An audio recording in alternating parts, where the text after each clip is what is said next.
a difference because he's able to push through. Finds Mashouz right there, now up to 12 as a duo. You will see Shinken go down on the backside there. So Stompy is just going to continue being a one-man wrecking crew on the tarp, up to 13 as a duo. Heavy snipes his way in, doesn't slow down and continues pushing the pace. Picks it up there, but unfortunately wasn't able to put up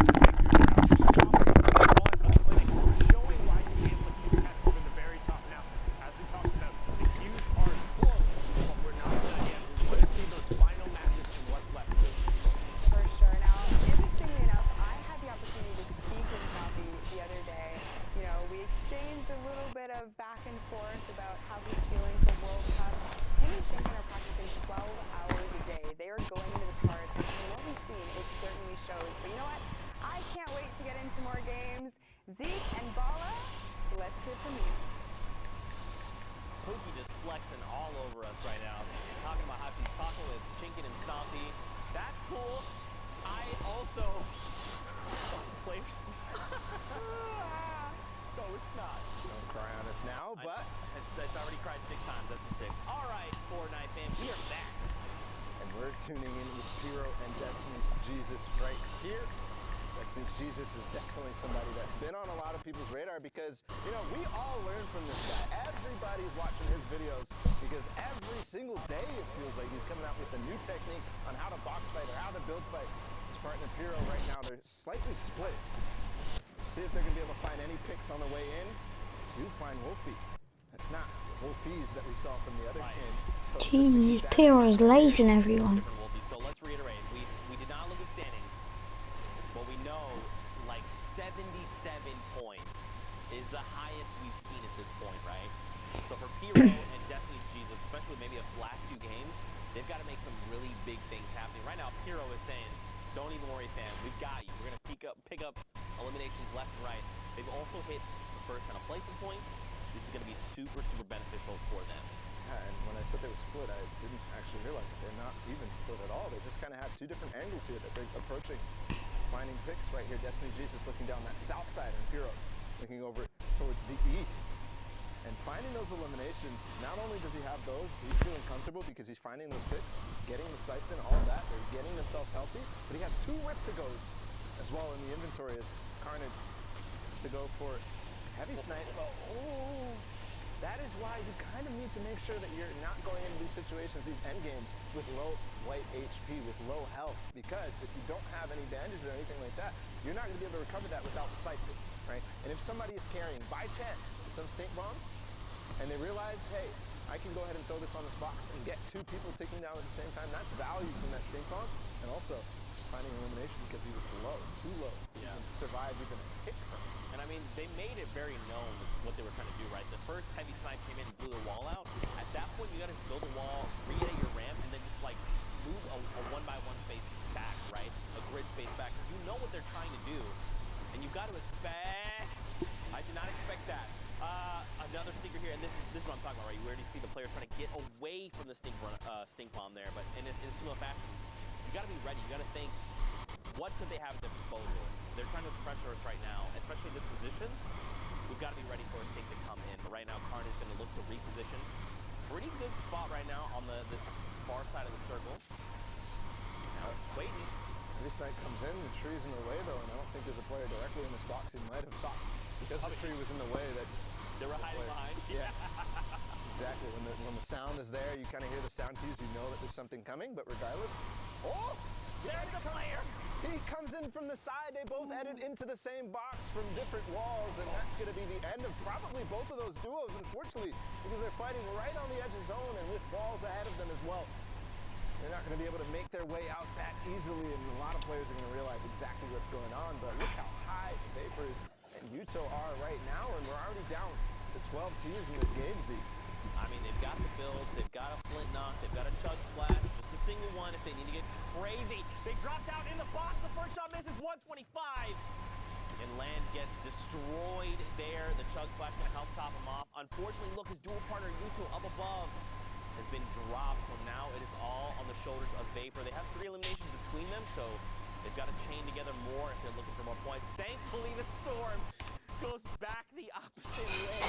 Look who actually took high ground from them. It's Destiny's Jesus and Pyro. We we saw in with before, and he still has that GL that he's been using, the grenade launcher from range, finding himself one before, and actually gonna find another Rift to go. Not gonna be that useful right now, but that GL is going to be, because they are having a free roam range right here up on top. They can throw this GL down in so many different cracks. And did he get it in that wall? Yes, but it's not gonna find any damage. Actually, somebody fighting for height right now, but with those build fight tactics that he's been working on, he's gonna go ahead and crank right back up and not let him take it, but in this case, does end up taking it. The Chug Splash coming in. Ooh, a Rift play. This is kind of an all or nothing. They might land on Alpha and Blaster right here. No, they're gonna go out and scoop back out of the zone, but no, Pyro lands, and Destiny Jesus didn't, so a little bit of miscommunication right here. Is Destiny Jesus going to be able to maybe knock this out? Because I know Pyro has something. He does find Blaster, so is he gonna actually take this team on head-to-head right now and possibly put themselves in position to win this game? Destiny's Jesus making his way right back up, and this fight is for all the marbles. The spam coming in from below, and that's gonna be the end of Blaster and Alpha. Pyro and Destiny's Jesus took the high ground. This is so huge. All he had to do was buy the time for the Siphon to come through, and that's exactly what he did. Look, Alpha dropped all the way down. He was like, look, you know what? That entire fight is lost. And now Destiny's Jesus and Pyro can rejoin. Down below, Pablo is going toe-to-toe with Alpha. And look at this, Suicide Mark as well. He gets traded out. Now Pablo is in a 1v2. I think actually Destiny Jesus just knocked a few GLs down there, but he falls to his elimination right there. He gets knocked, and right now Pyro's making the slow climb down. It's now a 1v1 as Alpha goes down, but Pyro takes out Vapor, and the Victory Royale puts them at 63 points to win that game. Man, so don't forget, we've seen quite a bit of points. They very well could be contesting for top 5 right now, and that would be absolutely huge. But of course, more games, more action to tune into. We're over by Tomato Temple. Look at it. All hail your tomato overlords. Well, right now, just a recap of where we're talking about in terms of standings. You said that the highest points that we saw was what, 77? 77. So that's the highest we've seen Destiny so far. Jesus and Pyro at 63 or maybe 64, depending on how that updates with that last elimination. They could be pushing up towards not necessarily qualification range just yet, but another one of those performances, and they very well could be. Remember though, the queues are closed, so that could have been the last game that we just watched there. But here's Rennick takes out Mitro, and his teammate Vermax is already down, so Mitro himself did not have his dual partner Mongraal, but we already know their prowess. They've, you know, it seems as if they've qualified multiple times for duos already, Mitro and Mongraal, so they're not worried about that. Obviously not getting a chunk of that $2 million that's spread across all the regions. But again, talking about the scores and the standings, right now you can see Frenzy and Ads are already kind of tied with that last team that we saw. Yep. So possibly and if I remember, up through this game. If I remember, it was Stomping Shinken, right, that had 77. If I remember correctly. It's honestly probably so much like, action. If that's an assumption that we're trying to make, I think we can go ahead and make that comfortably. I think what I was also going to say in regards to that is that don't forget they've already qualified, right? So even if they're sitting at that #1 spot, that shifts the entire standings down, all right? So not 1 through 4th that are going through, but instead 2 through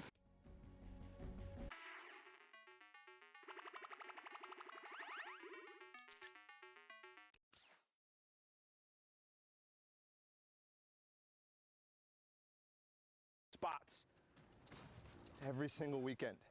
Man, to get and be able to like get that kind of practice, right? And to keep doing it. One thing would be like, we qualified, we hit, you know, the very next week we hit first, all right, then we've hit at least like maybe top 10.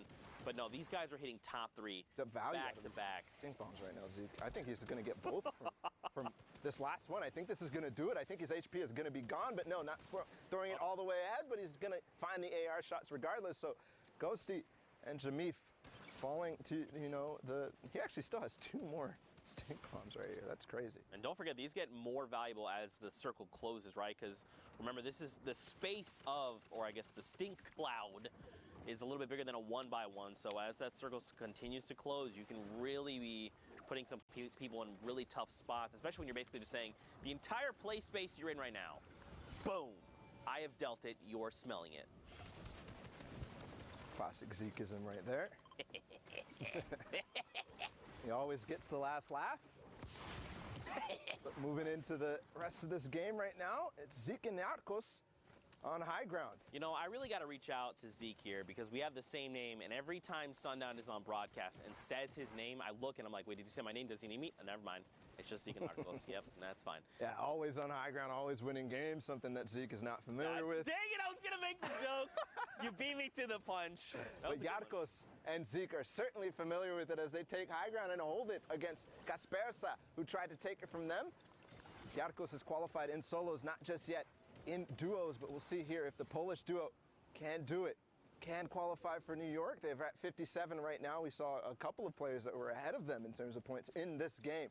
Right. So everything matters. Remember, every interaction counts. I think he has another opportunity here to knock down, but no, they're not going to take it. They're going to decide time to back off. But as that branches out more and more, hold on, because Hadkos falls directly into somebody's box, and I think that's going to be the end. Yes, he falls to the zone because that player takes advantage of the, distraction that he had up on high ground and knocks him out from below.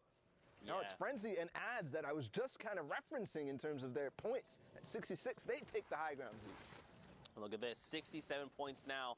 They're trying. Now, don't forget, we saw, again, 77 is the highest we've seen so far. They're 10 points in striking distance, and that's if that duo was in the #1 spot. So you've got to think, again, these guys are contesting for top 5. We've seen teams literally sit here and trade places, and if they hit top 15, it's going to be huge. Lestream, Vato, and Skite are in this game, Bala.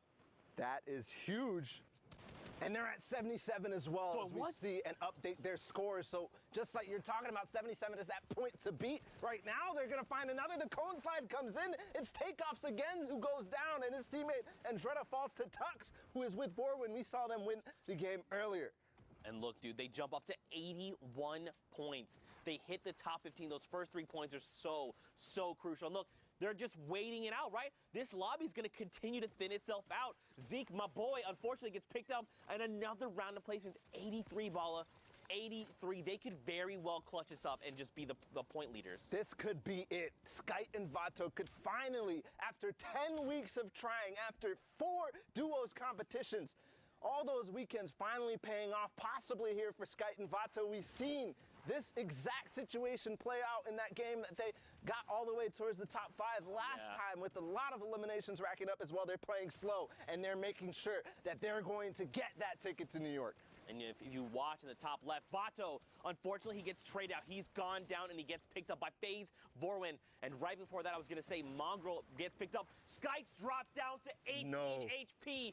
In his mind, he's probably thinking, this is his moment to shine in the sun, down to 8 HP. He has to make something happen. Even just hitting top 5 would make the difference right now, Bala. And I don't even think all these builds are his. You can see as soon as he got into the next box, he frantically makes but it's Tux who took out Vato earlier. He uses the stink bomb at the opportune moment and takes out a few more. That's 7 eliminations total. Vorwin's still up, though, so he still has an opportunity to make this work.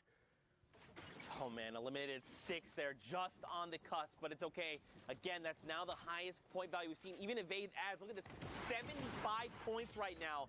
These numbers are getting out of control. Vorwin down on the lowest ground. He's going to be dropped. He's got to break through metal, though. He's got to find Sensei. Look up. He's got to get Sensei. He's going to jump down in front. No. He does not get the trade out. Ads right now has the health advantage. Frenzy and Sensei, look at them both. They're so hurt that the storm is continuing to tick them out, and it is not enough. It's Ads and Frenzy get the victory royale. Man, Zeke, we're getting 79 points. I can't and do that this. could be 80 because I know that elimination counter is slow to update towards the end of these replays. It could be enough, and that could even be possibly their last game, or they could have gotten one more in before these queues. I mean, Zeke, this is coming straight down to the wire here in Europe. Oh my goodness, man. Of course it would be like this for the final week. It's been like this every, periodically we've seen moments like this where we've seen players edged out at the very end. And I gotta, Vato and Skite, man. Yes. Out in 6th place in that game, not quite making it to 5th place. That could come back to bite them in a terrible fashion. It could be heartbreaking for them, but we go ahead and catch up with them later in the standings. We'll see where they all end up. Here, Thomas and Kluja finding 1 elimination this game, and again, we're looking at the point ranges. 77 was that, but as we saw that last game, they pushed over that 77. So don't forget, they're at 83 points when we last saw them. So right now, if you're looking at Thomas and his dual partner, Kluja, they could very well contest that 83 points that we saw, right? It's only a difference of 6 points. That's making it into top 10. They're at, or excuse me, top 5. With a few eliminations sprinkled in there, man, I do not want to see Skite and Vato get edged out again. They've come so close so many times. This has got to be their week, and you've got to think they're thinking the same thing, right? They're like, it's all come down. We've put everything on the line. We're playing our hearts out. This is our week to qualify. Just keep your head up and keep positive. And let's not forget about Tux and Vorwin there in that last game as well. Contesting with Skite and Vato, actually taking them out. Right. First, Vato ends up getting split, and Tux takes advantage of that. And then the stink bomb coming in at the perfect moment. Skite not having any white heels. We talked about it earlier. So ending up edging them into that top 5 and finding some eliminations on the way too. Probably kicking themselves, thinking if we had made that top 5, it would have just helped ensure that our placements were very high. But right now, the current game, Brolof here and his duo partner Artemis Swede, they're in top 15. Don't forget that first round of placement points is great, but they're at the 39 threshold. They've got to make more happen. And don't forget Thomas and Klusha, they're sitting on 77 if I remember correctly. The question would be, who else is in this lobby? What other big names can we scout out? It's not just big names, but anybody who's up at the top of the leaderboards right now, because as far as I'm concerned, Thomas and Klusha are the subjects of this game as far as we've seen so far. Obviously, everybody else getting the action. Brolof here, we've already seen them pick up one. They picked up another knock. Are they going to be able to find the elimination here? And they're holding them in zone. They're going to actually probably get this. Definitely the knock is going to be confirmed. Oh, he should have just taken the shots with the AR. He's going to get blue.